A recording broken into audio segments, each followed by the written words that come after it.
జ్యోతిష్యం చెప్తామని వెంటపడతారు. పాపం అలాంటి వాని చేతిలో చిక్కిన ఓ వీర ప్రేమికుడి బాధ ఏంటో ఈ జోక్ ద్వారా వినండి. మేడం జ్యోతిష్యం చెప్తానాయన, పంచాంగం చెప్తా. లగ్గం, శ్రాద్ధం, పిండాకుడు, వాస్తు దోషం, గత్తర్లేసుడు, గావర గీవర అన్ని చూసుకోండి నాయన.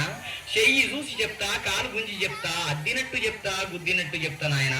ముఖం చూసి చెప్తా, ముక్కల పుల్ల వెట్టి గెలిచి చెప్తా నాయన. ఇడ్లించి చెప్తా, చెంగలిచి చెప్తా నాయన. రా నాయన రా, నిన్ను దూరంగానే సమజైంది నాయన. నువ్వు ఖచ్చితంగా లవ్వుల పడ్డావని నిజమేనా నాయన?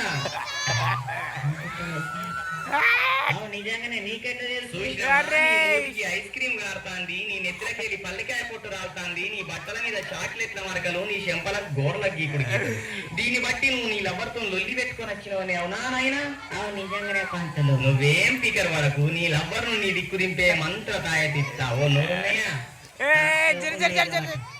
ఇది దొంగ నోటే కాదు కాదు, నా లవర్ పంటలు కొట్టేసిన పెద్ద తీసేసిన. ఓ వెరీ గుడ్ నాయన. ఏది నీ చెయ్యి సాపు?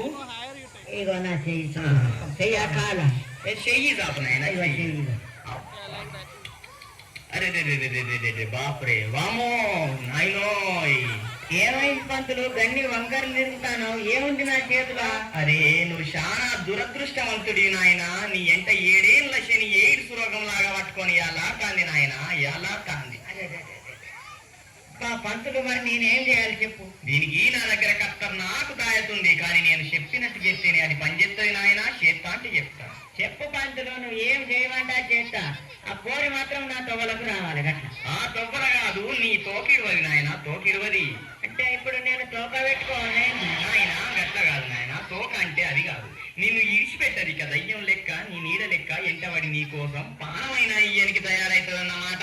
అయ్యే గట్ల పంతులు అయితే చెప్పు, ఏం చేయాలి? చెప్తా. ముందుగా ఈ తాయిట్ కట్టుకున్నాక నువ్వు చెడ్డ పనులన్నీ పని చేయాలి నాయన. చెడ్డ పనుల? ఏం చెడ్డ పనులు? ఒకటి, రోజు తానం చేసుడు మర్చిపోవాలి.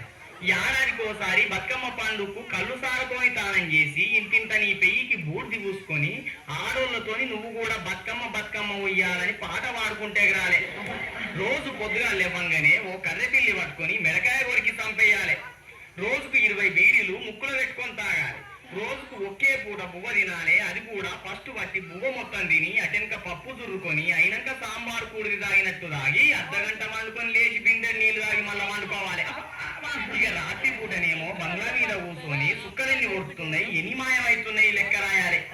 ఓ గాడిని పెంచుకొని రోజుకు 30 సార్లు దాంతో దండించుకోవాలి. ఆడోళ్ళని చూడంగానే అక్క అక్క అనాలి, మగోళ్ళని చూడంగానే బావా బావా అనాలి. ఎటుగానోళ్ళతోని 7 రోజులు కలిసి ఉండాలి. 6 రోజులు అంగిలాగు లేకుండా రోడ్ల మీద తిరగాలి. 5 రోజులు అడుక్కుంటూ తినాలి. 4 రోజులు నర్సుడు పని చేసి నాల మీద దేక్కుంటూ తిరగాలి.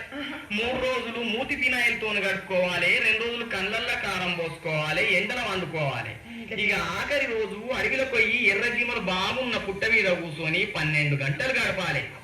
ఇట్లా 7 ఏళ్ళు చేసిన తర్వాత ఈ తాయెత్తు మహిమ నీకు తెలుస్తుంది నాయన, దాని సంగతి నీకు తెలుస్తుంది.